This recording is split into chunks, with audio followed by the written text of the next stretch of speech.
Hey guys, hey, Boston fan back with another TTM video recap. I got 5 TTM returns this week, plus 1 eBay purchase, which I think I'll show off first. So I'm continuing to get into my 59 set build. It's just kind of taken my fancy right now. And so I bought a Brooks Robinson, which is pretty decent condition considering it's an over 60-year-old card. There's hairline creasing up in the top right. You can kind of see it there. But otherwise, the card presents really nice. The corners are decent, a little ding there, but nothing that's going to bother me.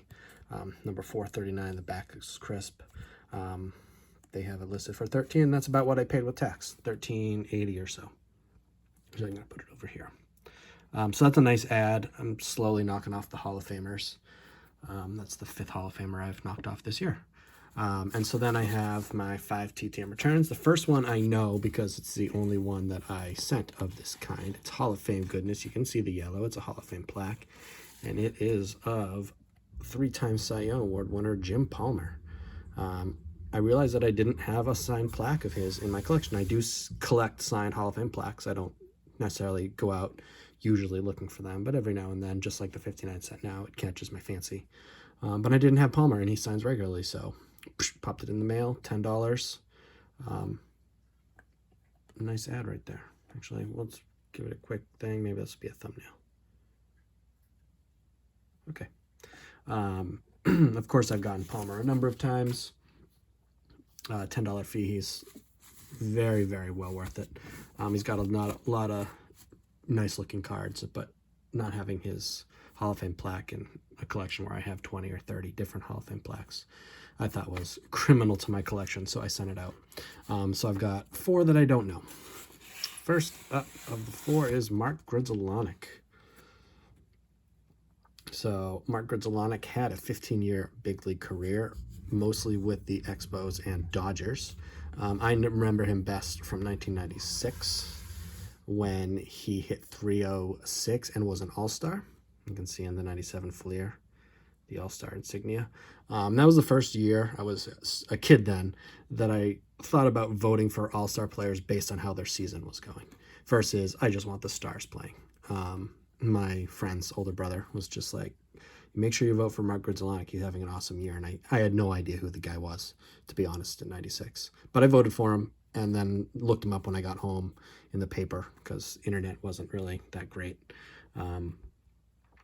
And realized, whoa, he's hitting really well. He was, at the time, hitting much higher than 306.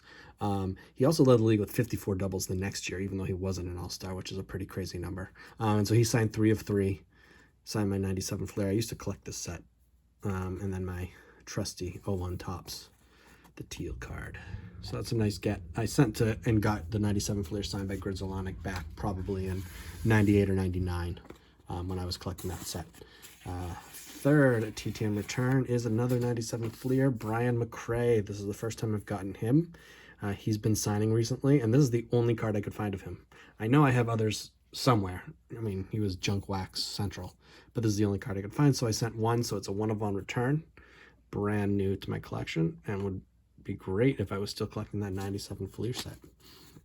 I had around 200 of the cards signed, and I was only collecting Series 1. I wasn't going for Series 1 and 2. This one comes back taped to me, so I'm kind of curious on who is kind enough to tape it. Seems like an old envelope. It is an old envelope, but current stamp, so I don't know. It is Atlanta Braves, Bobby Wine. So I sent this back in either May or June. He signed 4 of 4. I picked this one up on Sports Lots. And I picked one of the others up, maybe the 66. So he signed the TCMA, the 64 Topps really nicely. That came out super nice. The 66 Topps came out super nice. And then I threw them the 86 Topps to get that done. So that's some nice vintage there. And another brand new autograph to my collection. Very sweet. And then the last one of the week, somewhat thick, could be a common return, is Manny Mota. This took a week, 7 days at most. I remember sending this just recently. So I sent 4 cards. He signed the 78 Topps, the 80 Topps highlights, little smudge there, not bad. the 81 Donruss, which is one card I know I didn't have signed by him, and then I had an extra 73, and that came out super nice. So I think that'll head it off.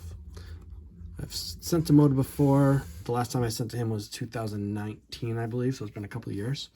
But overall, another good week. Shows what happens when you actually send autographs out. I added 2 new autographs to my collection, someone I haven't gotten in 2 decades, and a beautiful Hall of Fame plaque.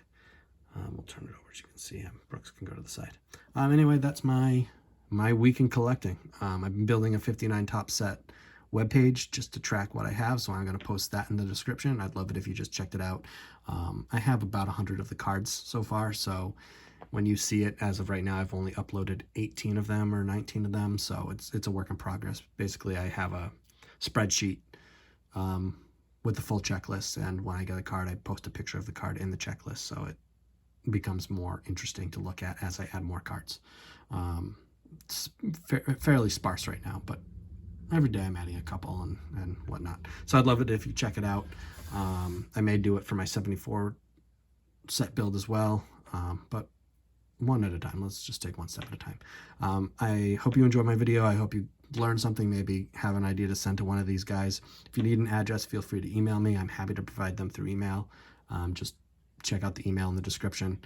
And that's it for me. So I'll talk to you guys again as soon as I get some more returns. Hope everyone is safe, has a good weekend. Thanks.